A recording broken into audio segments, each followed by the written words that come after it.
¿Qué tal? ¿Cómo están? Buenas noches. Soy Eduardo Campos. Esto es A Fondo. El tema de esta noche, petróleos mexicanos. Pemex. ¿Cómo está al interior esta empresa? Y realmente es la causante de lo que vino a enlutarnos a todos los mexicanos este fin de semana. De esto y los detalles de cómo se conformó esta negra historia, la conoceremos en un momento más con nuestros invitados. Y los invito a que juntos hagamos A Fondo.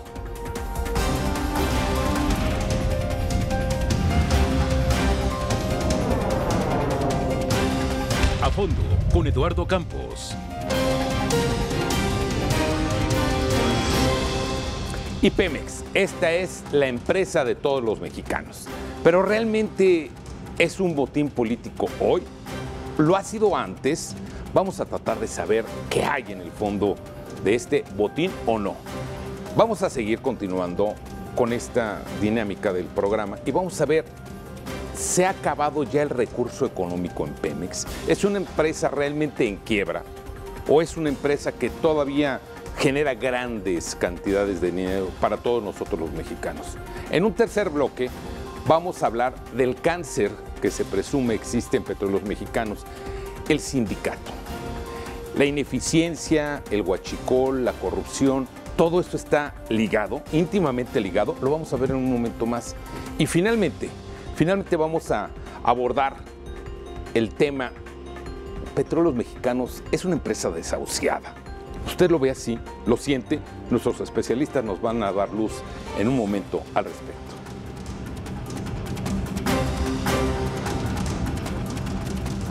Pues gracias, ya estamos aquí y lo invitamos a que juntos elaboremos todos y cada uno de los puntos que tendremos en este programa. Recuerden, nuestras redes sociales están abiertas y esto es A Fondo. Tenemos el gusto de que nos acompañe esta noche en la mesa Alejandra López. Ella es subdirectora de la revista Pulso Energético. Alejandra, bienvenida. Gracias. Y pues vamos a darle al tema que seguramente dará mucho de qué hablar. Sí, el tema Pemex es muy grandote. Así será. Y bueno, también nos acompaña aquí Fluvio Ruiz. Él es analista, especialista en el sector petrolero. Fluvio, doctor, muchas gracias por estar con nosotros. Bienvenido. Muchísimas gracias. Esperamos que el programa sea sobre todo de fácil entendimiento para usted. Aquí trataremos de hacer nuestro mejor esfuerzo para que usted entienda y vea qué es lo que está pasando con esta gran industria de nosotros los mexicanos. Se ha hablado mucho de que Petróleos Mexicanos es un barril sin fondo. Yo les pregunto, ¿sí sigue siendo ese mito? ¿Pemex un barril sin fondo, Alejandra? Mira, creo que la primera aproximación que vamos a hacer a Pemex es entender que Pemex, aunque tiene un solo nombre, hay muchos Pemex. O sea, tienes un Pemex que se dedica a explorar y extraer petróleo en una parte de la cadena. Tienes otro Pemex que se dedica a transportar los combustibles, a hacer todo este trabajo de logística, tubos, pipas, etcétera. Exploración, transporte, luego tienes a Pemex Refinación, que bueno, antes se le conocía como Pemex Refinación cuando era subsidiaria, ahorita es Transformación Industrial, que es la que se dedica a hacer gasolinas, todos los petroquímicos, todas las naftas para la industria del plástico, que son súper importantes. Entonces ese es otro Pemex que tienes adentro de toda esta cadena tan grandota que se llama energía y en específico hidrocarburos. Entonces, Pemex es la empresa de los mexicanos, es una empresa que se ha dedicado a sacar adelante al sector energético, al sector petrolero de hidrocarburos durante muchísimas décadas. Entonces, a Pemex es difícil verlo como una unidad y tratar de entenderlo como una sola empresa enorme, cuando realmente está dividido en segmentos muy en específicos y participa en mercados muy específicos. No es lo mismo competir en refinación vendiendo litros de gasolina que competir en exploración y producción donde tienes que sacar barriles. Los costos son diferentes, la lógica del negocio es totalmente diferente y en todos Pemex ha hecho un trabajo fenomenal, estupendo, y por eso tenemos un sector energético que es fuerte y que es referente mundial en todos estos temas. Entonces hay que ver a Pemex dividido en cada uno de los segmentos. En todos hay oportunidades, en todos hay forma de hacer eficiencias. Qué bueno que lo ves tú así, pero la pregunta entonces es, ¿qué es lo que ha pasado en Pemex? Porque a cada rato oímos y vemos que Pemex está metido en el ojo del huracán y algunas veces el huracán es de categoría 5. Así es. No, yo creo que para entender a esto también hay otra dimensión que es la dimensión histórica. que es el papel que ha jugado Petróleos Mexicanos a lo largo de su historia de más de 80 años. ¿No? Pemex, por ejemplo, tuvo su sistema de salud antes que existiera el IMSS, antes que existiera el ISSSTE, por razones históricas. Una de las reivindicaciones de la famosa huelga de 1937, que terminó en la expropiación, por la historia que conocemos, la negativa de las empresas, una de las reivindicaciones eran los servicios médicos. En muchos lugares, yo soy de Coatzacoalcos, así que te lo puedo decir, estoy bien parado para decirlo, en muchos lugares el primer rasgo de desarrollo regional era la llegada de Petróleos Mexicanos, porque junto con Pemex, si había potencial geológico, llegaban escuelas, llegaban carreteras, llegaban hospitales, llegaban sistemas de telecomunicaciones.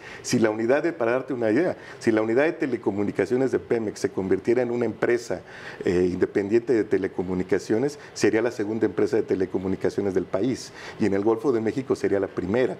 No olvidemos, por ejemplo, que en el sismo de 85, la Ciudad de México no se quedó desconectada del resto del mundo gracias al sistema de telecomunicaciones de Petróleos Mexicanos. Entonces, durante muchos años, lo cierto es que Petróleos Mexicanos tenía una función mucho más industrial que económica. Lo que conocemos como el desarrollo estabilizador, ¿no? De los años 40 a los 70, el sector petrolero no representaba ni el 1% del Producto Interno Bruto y sus aportes al fisco no llegaban al 10%. Recordemos que todo ese desarrollo estabilizador se basa en el modelo agroexportador. En esos años a México se industrializa gracias a los excedentes agrícolas de exportación. Es hasta el boom de 1973, cuando se cuadruplica en menos de un mes el precio del crudo, que México empieza a ser un país que sustenta su economía en el petróleo. Y llegamos a los años 80, donde, recordemos... teníamos que aprender a administrar la abundancia. La abundancia, ¿no? Porque más del 90% de nuestras exportaciones eran petroleras y casi el 20% del Producto Interno Bruto.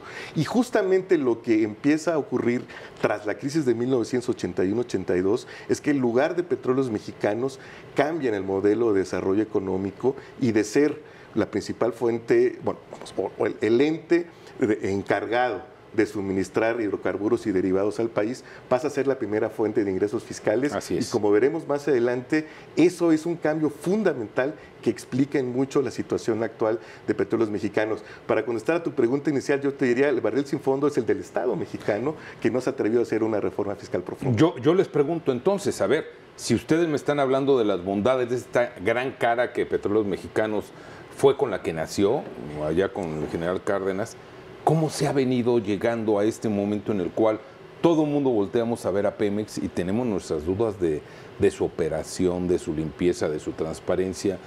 Yo simplemente les pongo la primera pregunta en este sentido para ver realmente qué pasa al interior de Pemex. Se habla de 120,000, 123,000 trabajadores solamente en esta empresa, más supongo que estarán los jubilados y la gente de outsourcing. ¿Cómo está Pemex? ¿Quién lo conforma en este sentido, Alejandro? Pemex es, como lo decía, es una empresa tan grande que es difícil, es complicado llegar a entenderla en su totalidad. Pemex es una empresa que ha tenido muchas responsabilidades por mucho tiempo. Su responsabilidad es garantizar el abasto de crudo, es garantizar el abasto de gasolinas, es que todos tengamos hidrocarburos en nuestra casa para recibir el gas LP, que tengamos la gasolina en las gasolineras y esté asequible a todos los ciudadanos. Entonces, ese cúmulo de responsabilidades a Pemex es una losa que va pesando encima de la empresa cuando no tiene los sistemas o cuando no tiene los mecanismos para hacer frente a todos sus retos. Un tema, Fluvio lo mencionaba bastante bien, el tema fiscal es algo que necesita resolverse dentro de Pemex porque es una empresa, la empresa que más impuestos paga en el país, es la empresa que más ingresos le genera al país. Es una empresa tan grande, pero al mismo tiempo es una empresa que necesita fondear su capital a través de deuda. Y eso la ha llevado a un punto en el cual es la petrolera más endeudada del país. Entonces, eso tiene que resolverse. Ese tema de la salud financiera de Pemex no es un tema de si Pemex es solvente o no. Pemex es solvente, tiene los recursos. pero necesitamos también encontrar la forma de hacer que Pemex pueda seguir aportando y sea viable en el largo plazo, quitándole estos pesos fiscales, estas cargas tan grandotas que llega a tener, por un tema que quedó pendiente. El esquema fiscal de Pemex es algo que se tiene que resolver. Entonces, esta mala administración es lo que ha hecho de Pemex el monstruo que vemos hoy. Sí, de hecho, a ver, yo pensaría, ¿por qué el número de empleados? Siempre se suele hacer esa comparación, pero es que Pemex, como comentaba hace ratito, dentro tiene su sistema de salud. Exxon no lo tiene, Shell no lo tiene. Tiene una unidad de telecomunicaciones por necesidad histórica, porque Pemex llegaba antes que el Estado a muchas regiones. Hay ciudades enteras, Poza Rica, por ejemplo, Minatitlán, que surgieron a raíz de la llegada de Petróleos Mexicanos. Campeche, un estado que se ha desarrollado. Carmen, exacto. Zonas como Alcalco, Ciudad Pemex, por eso existe una Ciudad Pemex, ¿no? Y entonces Pemex llegaba a ser, como te decía, las carreteras. No había un sistema de telecomunicaciones. Pemex necesitaba para su operación un sistema de telecomunicaciones, se lo montaba. No había hospitales, pues Pemex tenía que traer sus propios. Y dentro de esos miles de trabajadores están los médicos, las enfermeras, los camilleros, los operadores de radiotelecomunicaciones, en fin. Por eso la comparación es injusta con otras empresas. Para volver con lo de Ale, y como decíamos, ¿qué ha pasado? Que desde los años 70 se veía el agotamiento de este modelo exportador. Desde esos años el Estado mexicano tenía que hacer una reforma fiscal progresiva que liberara a Pemex de la necesidad de proveer al Estado de los ingresos fiscales. Te doy un simple dato para cerrar este bloque.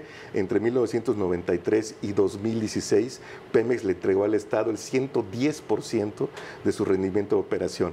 Es un régimen fiscal que no soporta a nadie, ¿no? Entonces, creo que es un dato que es muy demoledor, sin duda. Veíamos hace un momento, nos ponían nuestros compañeros de producción una tabla de cómo hemos visto el descenso mes con mes de la producción de barriles diarios de petróleo. Y ahí es donde uno se pregunta, ok, esta gran empresa necesita un gran andamiaje humano para operar, aunque tecnológicamente también se va avanzando de manera importante. Ahí está la gráfica de la que estábamos haciendo mención.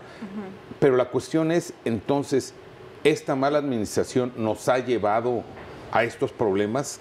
A estas malas administraciones de gobiernos priistas, panistas, ¿nos han llevado a esto? Déjame tratar de contestar tu pregunta en dos partes. Uno, sobre el tema de los trabajadores, es como decía Fluvio, es muy interesante cómo luego a veces ponemos la métrica sobre el número de trabajadores y lo comparamos con otras empresas del sector que pueden no tener una plantilla tan abultada. El problema, o más bien la discusión sobre los trabajadores de Pemex, creo que se llama eficiencia. Puedes tener 100,000, 200,000, 300,000 trabajadores, pero mientras que esos trabajadores sean eficientes y los puedas ubicar donde necesitas generar rentabilidad, eso creo que es una herramienta muy importante para generar valor. Fundamental hoy en día, claro. Entonces, el volumen de empleados creo que no es tan importante como el valor o la eficiencia que puedan generar todos estos trabajadores. Entonces, ahí la empresa necesita trabajar, encontrar los mecanismos para sacarle el mejor provecho a toda su plantilla laboral, que es súper importante. Una empresa petrolera en el mundo vive de su talento y el talento en Pemex es fundamental y es de los más expertos en el mundo. Te felicito a ti, Alejandra, y a Fluvio, que lo vean también. Ven muy bien a Pemex. Me da mucho gusto que veamos nosotros mexicanos también a Pemex. Sin embargo, la realidad, lo que vemos y lo que escuchamos día a día en las calles es diferente. La opacidad que tiene el Sindicato de Petróleos Mexicanos se ha venido hablando y se ha venido manifestando por décadas. El sempiterno líder sindical, más que calificarlo, ahorita simplemente yo digo, ha sido cuestionado.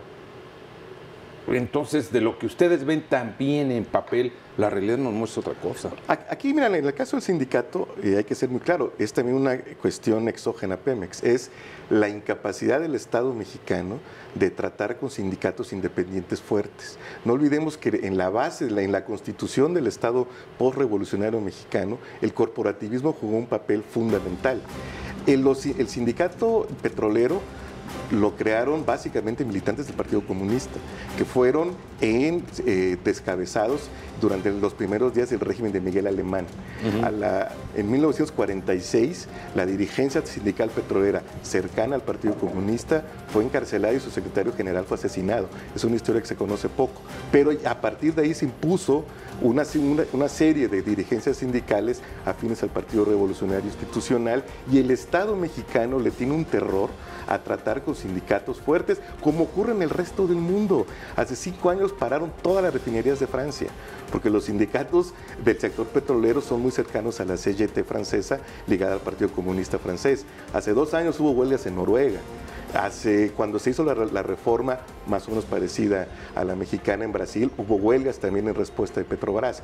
Pero al Estado mexicano le da alergia a eso, o sea, no sabe cómo tratar con un sindicalismo fuerte y prefiere hacer este intercambio de dar privilegios a las dirigencias sindicales a cambio del control corporativo de los trabajadores. Antes de ir a una pausa, que ya la tenemos aquí encima, te dejo una pregunta, Alejandra, para que me ayudes a contestarla. ¿México tiene viabilidad con Petróleos Mexicanos, viéndonos directamente en los hidrocarburos, a pesar de su sindicato? Me das tu respuesta regresando de un corte. Regresamos. Sí, en otros países. Sí, exacto. Alejandra, ¿y qué? A pesar del sindicato, ¿hay viabilidad para Pemex? Definitivamente sí. O sea, Petróleos Mexicanos es la empresa que dirige el sector energético desde muchos aspectos. Por ejemplo, en exploración y producción es la empresa que tiene los campos productores en este momento, los más grandes, los más importantes, casi el 100% de las reservas que necesitan relativamente poco trabajo para para ponerlos a nivel de tierra, esos barriles, los tiene Pemex. Entonces, ese desarrollo va a venir forzosamente de Pemex. El modelo energético o el sector energético no se entiende sin Pemex y no puede sobrevivir sin Pemex. Es una empresa correcto, fuerte. Y lo entiendo, pero vuelvo a la pregunta inicial. ¿El sindicato puede ahogar a Pemex entonces con esta mala administración? ¿O la mala administración, aunado al trabajo de Pemex, puede de alguna manera maniatar y hacer una empresa productiva? Que es un poco lo que decía Alejandra, que es mucho más un tema de eficiencia que un tema de costo. La masa salarial de Pemex representa 7% de sus ingresos. Si tú comparas con, por ejemplo, Shell, justamente, que representa más del 20%. O sea, son muchos trabajadores, pero en términos de la industria internacional, mal pagados, ¿no? Andan en el promedio, pero no se comparan con las grandes transnacionales, ¿no? Entonces, es mucho más por el lado de la eficiencia, por el lado de que puedas operar adecuadamente, que por una cuestión de lo que te cuesta la masa salarial. Y te doy unos datos que abonan, a mi juicio, sobre la idea de la sustentabilidad de Pemex en largo plazo. Pemex está ubicada entre las 3 empresas con mayor rentabilidad antes de impuestos. El problema es después de impuestos. Y por otro lado, Pemex, con todos sus problemas hoy, es la 8ª petrolera productora de crudo en el mundo. Pemex Logística es la 6ª empresa de logística en el mundo, y aún con lo mal que ha funcionado últimamente, el sistema de refinación es el 13º del mundo. Entonces tienes una empresa con un gran potencial que requiere, insisto, una reforma fiscal, y para ello el Estado tiene que atreverse a hacer una reforma fiscal progresiva y profunda. México recauda en torno a los 14-15 puntos del Producto Interno Bruto como ingresos fiscales. El promedio de América Latina es 20. Nosotros recaudamos proporcionalmente menos que Nicaragua, por ejemplo. Recaudamos la 3ª parte de lo que recauda Brasil y la mitad de lo que recauda Argentina. Entonces el Estado tiene que atreverse a hacer eso, si no le va a quitar viabilidad, y le tiene que dar autonomía de operación a Pemex. ¿Por qué? Porque si no, las principales decisiones de inversión se van a seguir tomando en función de las necesidades fiscales de corto plazo del Estado y no de la lógica industrial de largo plazo, que es la que prima en la industria. Alejandra López de Pulso Energético. A ver, lo entiendo e insisto, la buena voluntad que ustedes ponen para Pemex, pero los mexicanos de a pie no vemos hacia Pemex. De lo que, cuando nos hablan de Pemex, pensamos corrupción, pensamos opacidad, pensamos grandes salarios. pensamos un sindicato obeso. Entonces aquí la pregunta es, ¿por qué ustedes, los especialistas, los analistas, lo ven con tan buenos ojos y la sociedad mexicana no? Cuando los resultados que nosotros tenemos, pues deberían de ser muy similares a los que ustedes ven, ¿no? Es interesante lo que mencionas. De Pemex, por ejemplo, así igual como en la industria eléctrica, en Comisión Federal de Electricidad, vemos la última milla, es decir, cuando la gasolina llega a la estación de servicio, cuando prendo el foco, y en el momento en el que nos falta una de las dos, empezamos a pensar en el sector energético. No estamos acostumbrados a pensar en toda la cadena hacia atrás del sector energético, que es muy compleja. Entonces, a lo mejor puede ser que nosotros ya como usuarios vemos la última milla, vemos el último pedacito, y eso es a lo que estamos expuestos en el sector, al sector energético, y por eso a veces podemos tener un diagnóstico pobre de que no estamos teniendo a lo mejor el sector energético que necesitamos. Podemos llegar a hacer ese diagnóstico porque nos hace falta el combustible, porque nos hace falta la electricidad, pero hacia atrás es una industria tan grande que nosotros le vemos un potencial muy importante para poder remontar y para ser un driver de la economía mexicana, eso sí, sin duda. Y ahora, Pemex por sí misma necesita esto que mencionaba Fluvio, necesita autonomía de operación y necesita pensar como una empresa a largo plazo. El sector energético, a diferencia de muchas otras industrias, no existe el corto plazo. El corto plazo son 5 años. 5 años, son 6 años, 10 años a veces. Y eso es, por ejemplo, un yacimiento de hidrocarburos, te toma 4 o 5 años ponerlo a producir, los más sencillos, los más complejos no hasta 10, 12 años. Profundas, porque ya es otro mundo. Ahí son 10 años para tener el primer petróleo comercial. Entonces, ¿qué administración ve el inicio de la exploración y el cierre de un yacimiento? Ninguna. Entonces... Correcto. Replanteo entonces la idea. A ver, ¿será que acaso los intereses políticos han ido primero que los intereses nacionales cuando pensamos y vemos en Pemex, sobre todo desde las presidencias de la República, la presidencia de la República? Sí, en cierta medida sí. Digamos, no político visto como una manera estrictamente electoral, sino como la esfera de lo político. Te pongo un ejemplo, y que explican mucho, ahora ha quedado claro, la caída de la producción, sobre todo en Cantarell, ¿no? Para evitar conflicto con los poderes de veras, los económicos, el Estado mexicano ha preferido hincarle el diente a Petróleos Mexicanos. Entonces, ¿qué se hizo a inicios de este siglo? Que se le inyectó nitrógeno a Cantarell para incrementar rápidamente la producción. Por eso llegamos en 2004 al pico de producción de 3.4 millones de barriles diarios. Pero eso hizo que no se pudiera explotar de manera óptima los yacimientos. Una de las complejidades que tiene el sector petrolero es que no es abrir una llavecita. Tú tienes que hacer una modelización numérica, matemática, muy compleja para determinar, y de largo plazo, para determinar cuál es la mejor forma de explotar un yacimiento para que en el largo plazo tú recuperes la mayor cantidad. Entonces, lo que se hizo aquí fue alterar esa explotación óptima con la idea, en el fondo política, de que tú incrementas la producción rápidamente, ergo tienes mayores ingresos de la venta del crudo y entonces te evitas la necesidad de ir a hacer una reforma fiscal para gravar a los poderes económicos. Pero todavía a principio de la administración anterior, con Enrique Peña, se habló de la reforma energética, se habló de la reforma fiscal. Entonces, pues si ya se hicieron las dos reformas que demanda el sector, ¿qué es lo que ha pasado?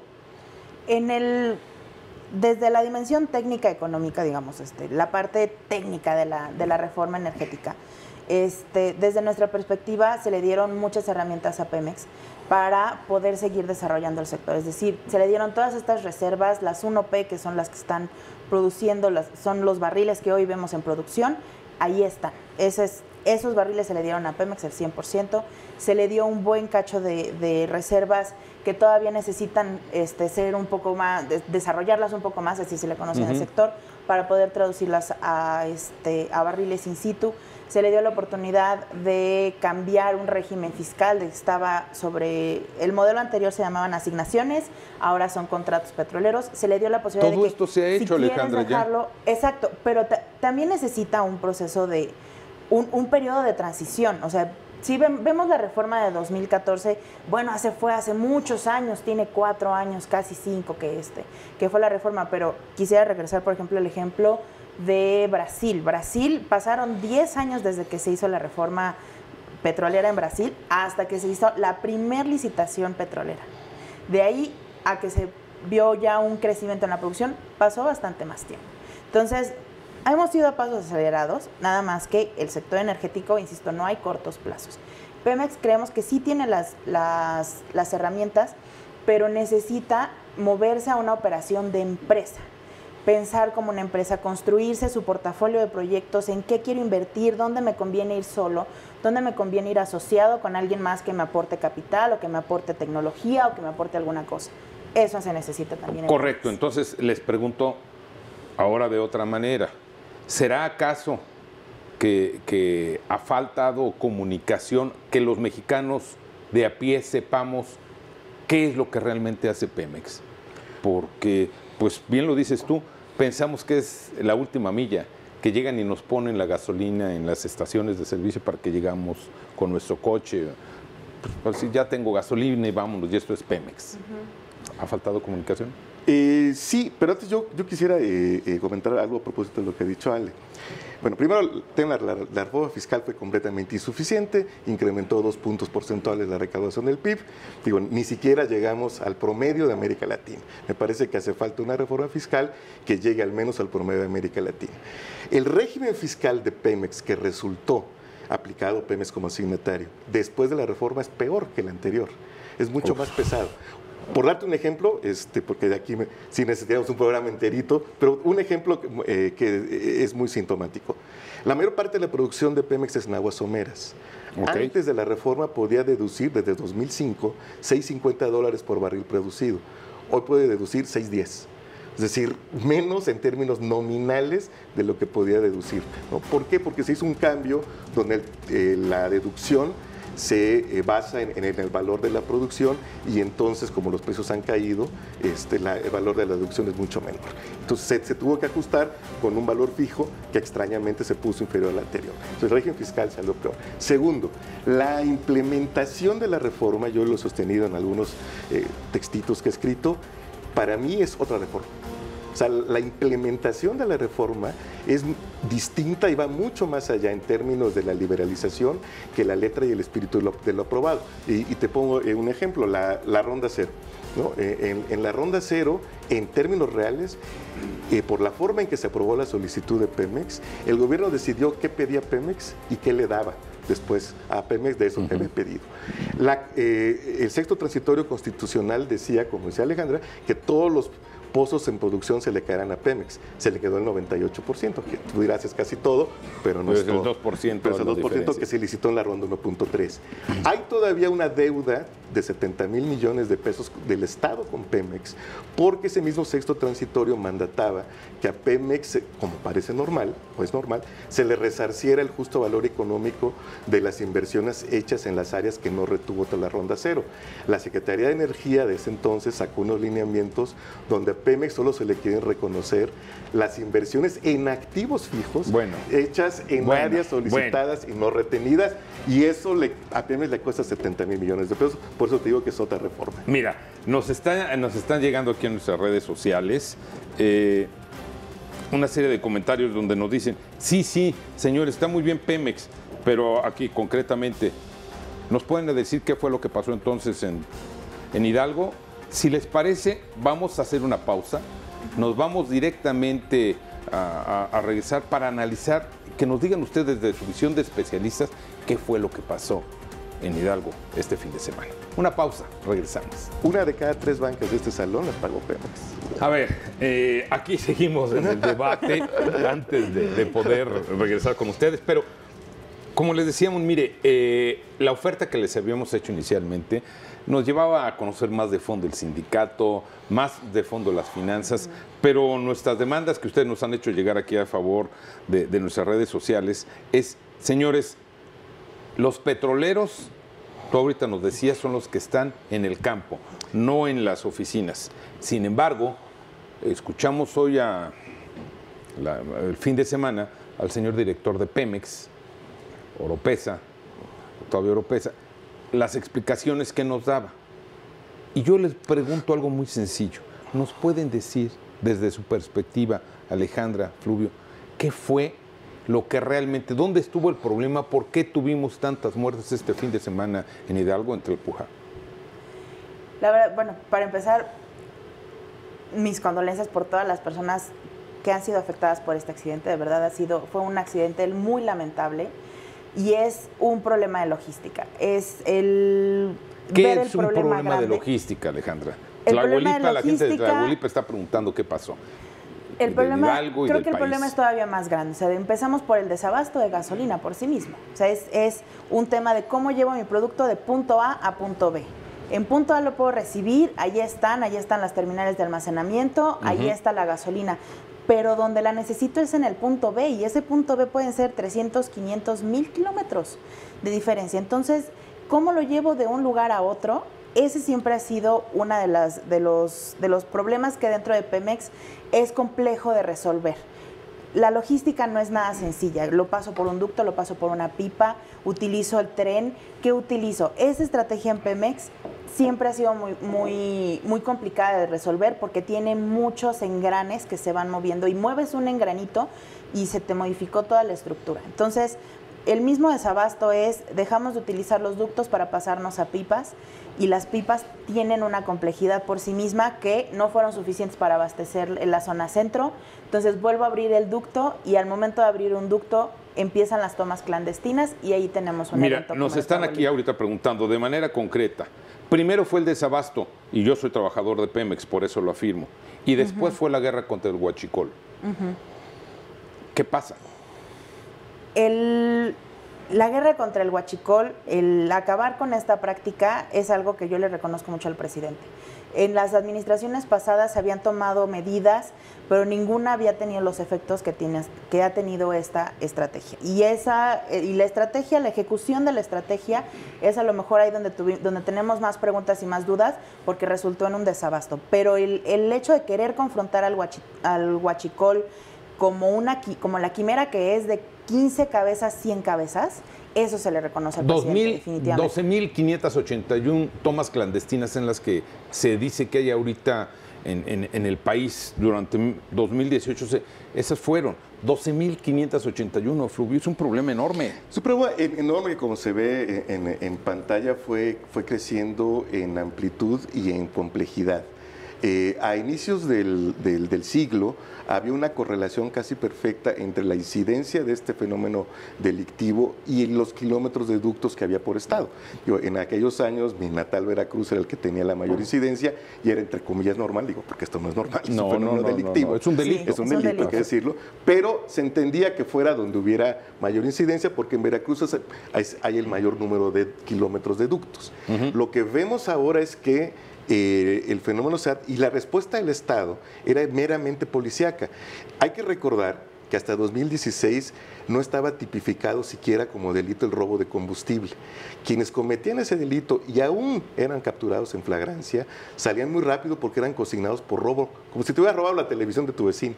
Y entonces las fianzas pues las pagaban estas organizaciones y salían. Apenas en 2016 se tipificó el robo de combustible.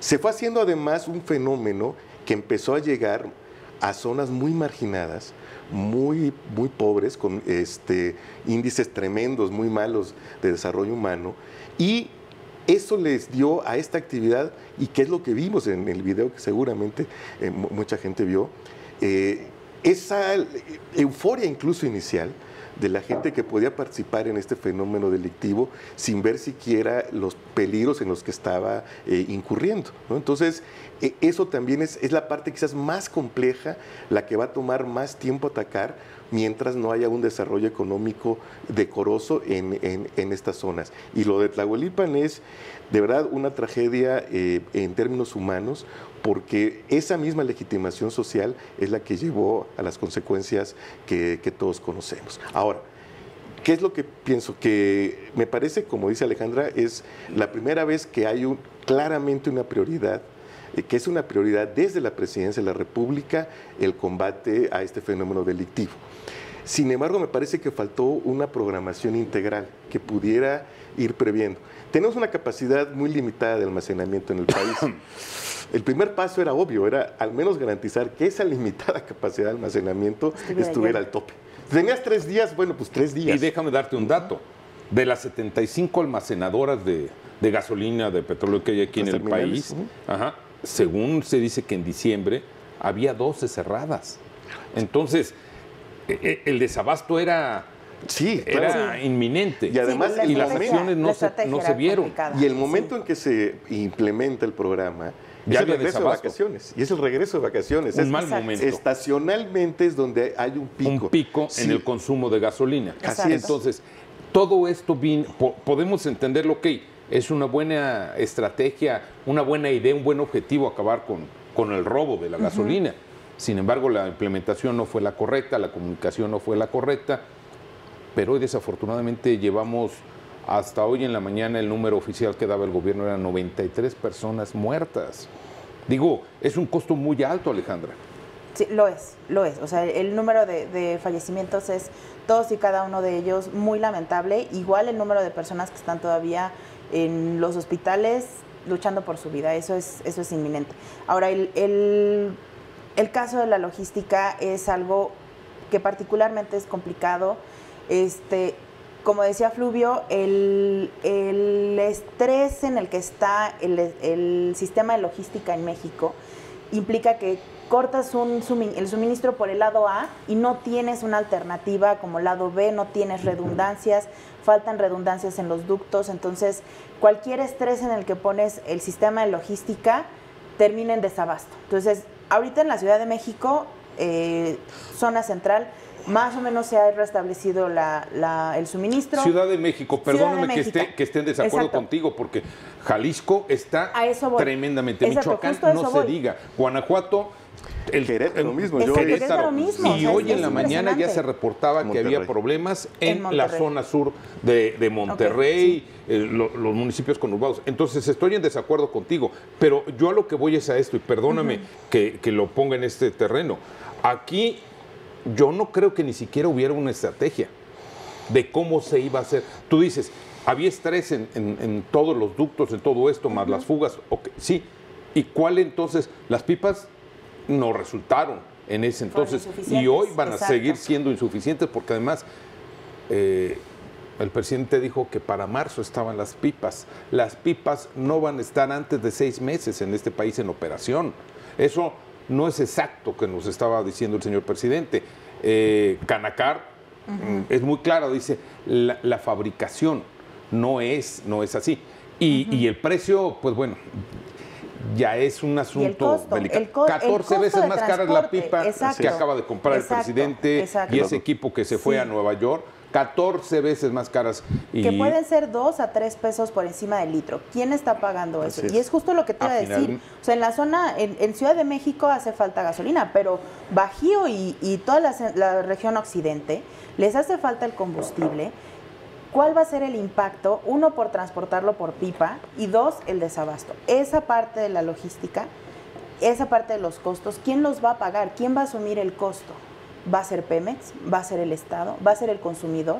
En un mercado liberalizado esto se traduce se pasa el costo del litro de la gasolina. Claro, al consumidor. Esto es en un esquema abierto.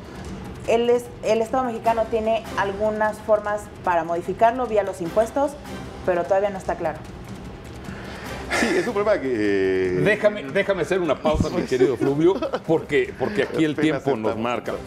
Y les dejo una pregunta también, para que me ayuden a podérsela explicar a la gente. ¿Qué viene después de este fatal accidente en Hidalgo, en Tlahuelipan? ¿Qué viene? ¿Hacia dónde tenemos que dirigir entonces la estrategia contra el robo de petróleo? En un momento regresamos. Como ven ustedes, esto no para. A ver, la pregunta es, señores, ¿qué viene? ¿Qué viene? Tlahuelipan fue algo tremendo para nosotros. ¿Qué viene después? Mira, yo lo que espero que vengan sean humildad y corrección en la estrategia.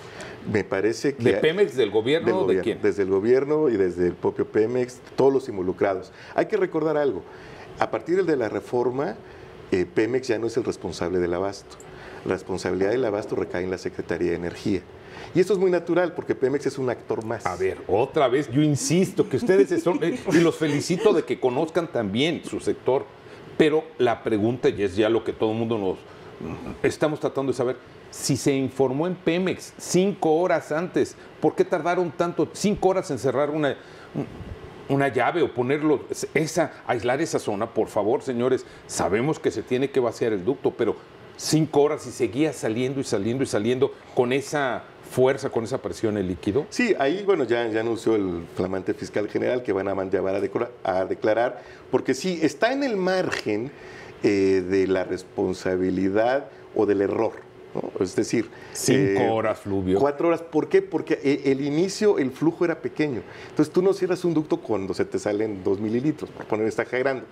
Evidentemente hubo un error, evidentemente se tardaron demasiado. Ahora hay que ver si las explicaciones son vía error o vía otro tipo de actitud, ¿no? Eso es lo que va a ser muy importante. Pero te decía, ¿qué sigue de esto? Yo lo que digo es que tendría que haber un respiro, detenerse y quitarse la prisa. Yo sé que para el presidente que ha hecho el combate a la corrupción y que, bueno, uno de sus ejes centrales, es muy difícil aceptar, por ejemplo, que si tú ya sabes que alguien está involucrado en las redes de distribución o de sustracción, pues lo dejas seguir operando un ratito, pero eso es lo que normalmente se hace, porque tú necesitas identificar mejor cómo está constituida esa red para que cuando tomes medidas drásticas, como las que se tomaron en diciembre, pues esas duren lo menos posible, ¿no? y tengan los menos efectos en la sociedad posibles. Al final tenían efectos, insisto, porque nuestra capacidad de almacenamiento es muy limitada y no se va a incrementar en menos de 1 año o 2, que es lo que te toma construir un tanque realmente de almacenamiento, en adquirir pipas y demás. Y la pregunta de Ale, que es muy pertinente, ¿quién va a pagar al final? Y peor aún, si sucede que este programa de sustitución de los ductos por pipas dura mucho tiempo, el Estado habrá perdido. Quizás los huachicoleros no ganaron, pero el Estado habrá perdido porque habrá dislocado su sistema de distribución y, como bien dice Alejandra, alguien tendría que pagar eso. Recordemos que hasta 2016... Es un retroceso. Claro, Pemex llamémoslo así, es un retroceso, claro, con fecha y todo. Hasta el 31 de diciembre de 2016, Pemex asumía esos costos, por eso podía costar lo mismo la gasolina afuera de Ciudad Universitaria que en Parral, Chihuahua, que en Coatzacoalcos, ¿no? Pero porque eso le costaba a Pemex de 10 a 12 mil millones de pesos.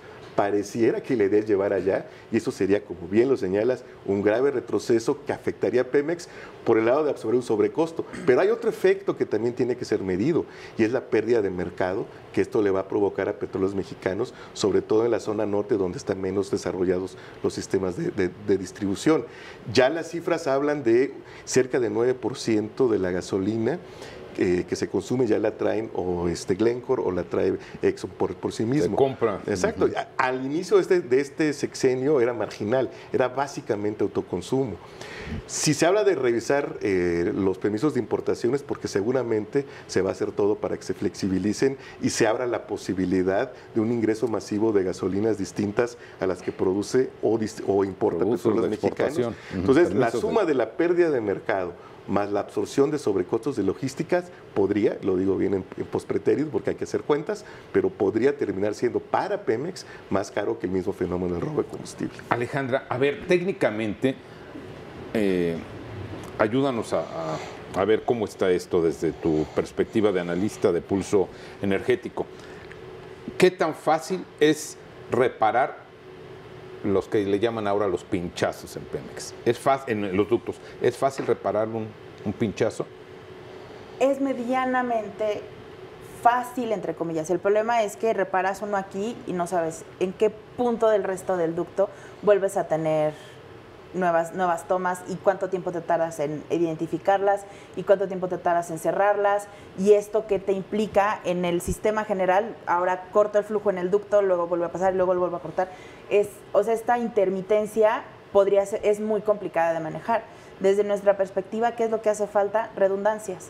Necesitas ductos que hagan el bypass. En lo que estoy haciendo reparaciones en este ducto, puedo transportarlo por acá y si no por el otro. Hacen falta una red mucho más extensa de ductos. ¿Existe esa red? Existe una red que tiene estos problemas de que cierras un ducto y generas un desabasto adelante porque no tienes una redundancia. Y esto implica una decisión tanto de Pemex como del mismo gobierno y de las empresas que están participando, porque es desde el punto de vista de Pemex tienes que decidir a qué le vas a apostar. Voy a construir un ducto, tengo el financiamiento, tengo la capacidad de hacerlo, tengo la capacidad financiera y técnica para hacerlo. Técnica muy probablemente sí, financiera necesitas ver qué te conviene. Si pongo más ductos, si pongo mis refinerías y dejo que el resto del país que no lo pueda abastecer a costos tan bajos, lo abastezca algún otro comercializador, alguna otra empresa que esté participando, a lo mejor en el norte, que allá no tengo, en el noreste, por ejemplo, que del lado noreste, ahí tienes una refinería, pero en el lado noroeste no.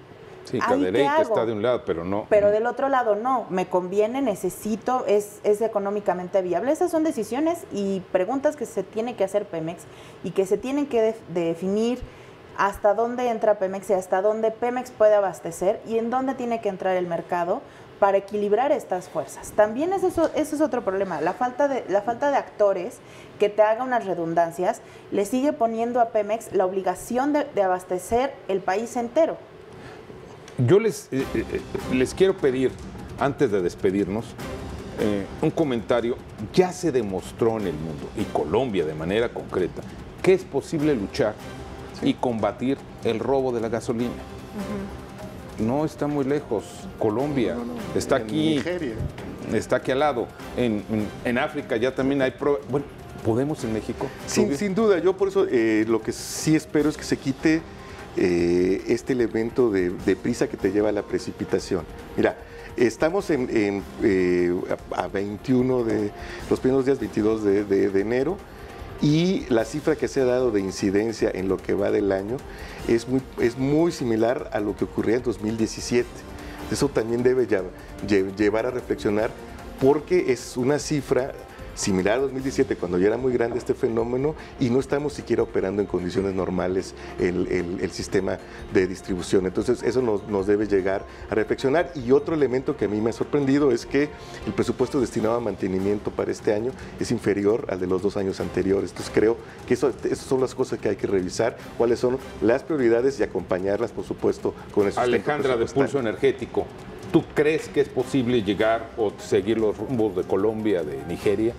Yo creo que sí es posible, pero aquí hay una trampa. O sea, esto no es una solución que con una sola herramienta ya se resolvió, no. Esto necesita ser algo integral, una sola herramienta, ponerle identificadores a la gasolina, modificar un solo ducto, etcétera. No son una respuesta por sí misma. Esto tiene que ser integral y tiene que abarcar muchos segmentos, no nada más de Pemex, también del mismo gobierno. Y además esto necesita también trasladarse o explicarse a través de la transparencia. Pemex tiene que hacer un esfuerzo muy fuerte en transparencia, lo ha hecho, pero hace falta mantener los mismos estándares de transparencia que antes habían llevado. Pemex tiene que seguirlos manteniendo para hacer sus licitaciones, para hacer todos sus concursos, etcétera. Les agradezco mucho. Fluvio Ruiz es un analista del sector petrolero, como usted lo escuchó, muy claro, muy directo. Alejandra López, de Pulso Energético, de la revista Pulso Energético, muchas gracias por su presencia, por su explicación. Gracias a usted por permitirnos entrar en casa y espero que este programa le haya ayudado junto a nosotros a entender un poco más este mundo complejo de petróleos mexicanos. Hasta la próxima.